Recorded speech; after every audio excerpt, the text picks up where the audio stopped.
It was a normal day. Anytime a passenger liner docked there were new characters who filtered through. Some he saw once, a few he saw every day, and one of those dailies for this wave was an old veteran. The man glanced about, curled around his drink most of the time, and utterly refused not to jump whenever addressed for the first week. When he could eventually be bribed to open up, he told a tale fit for a thriller. His deployment was to finish uprooting an upstart empire before it really got an ingrained identity to it. The standard fare in their small galaxy. Everyone who thought they were big just needed to look over to Milky Way or Andromeda to crush that notion. So they fortified.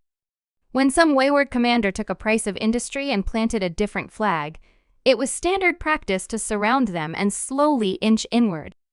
Quiet operations to remove or expose as many personnel as practical and put them to work elsewhere in the Empire. This guy was one of those who'd sneak around, eyes wide, looking for anyone and anything that could be quickly sequestered. Kidnapped from the breakaway force and reintegrated elsewhere. They had taken the perimeter systems fine enough. There were battles, but nothing visible from orbit. Clean by the standards other tales told. A second layer of systems put up resistance, detecting the inclusion far easier and requiring standing forces to keep the civilians from using some primitive arms.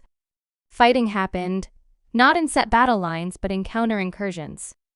The entire planet could be painted in a camouflage pattern if you tried to map out the battle lanes, and gods help you if anyone received anti-air munitions.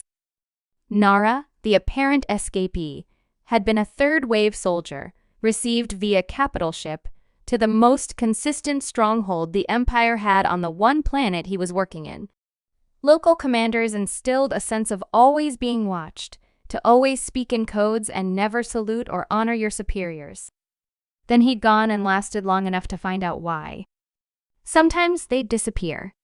The officers simply didn't show up when they were supposed to, and anyone who followed the routine vanished soon after. Other times, piles of refuse and scrap had eyes. Lumps somewhere in their mass had shifting arrays of lenses, each one a different size and lacking any logic to it.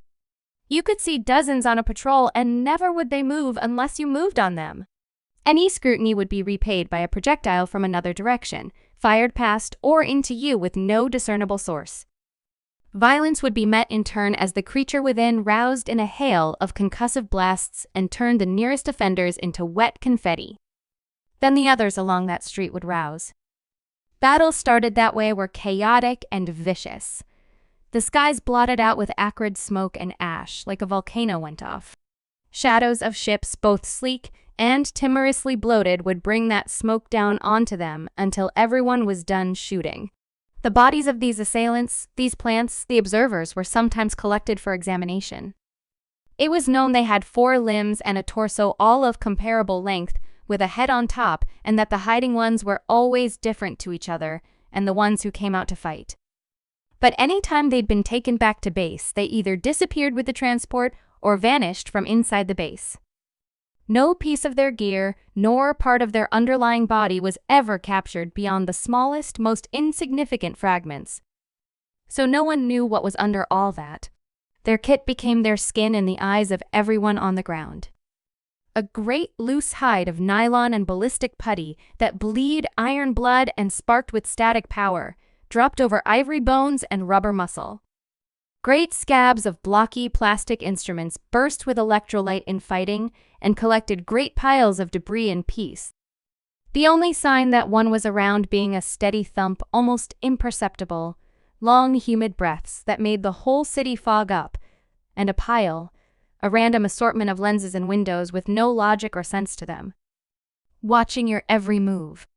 It explained why the guy got startled by or glared at cameras, since his species had evolved to identify other creatures by the light reflected from their eyes. Anything with a lens lit up for him like a candle.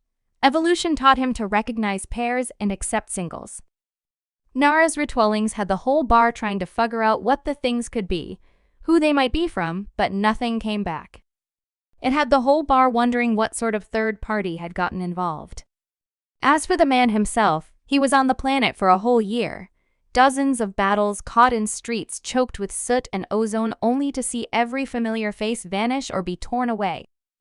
He smuggled himself out on a capital ship that docked planetside to drop off more conscripts like him. He was finally settling down halfway across the galaxy and had absolutely no will to do anything but run from another fight like that. So Moff was alarmed by the very skeptical look a small freight engineer was giving the veteran as he tried explaining how the creature looked to him. He almost intervened when the young kid opened his mouth. In retrospect, he probably should have, because putting a name to the creature didn't help the trauma or search results. Just how in the hell a rat gets to rival the size of an apex predator is baffling.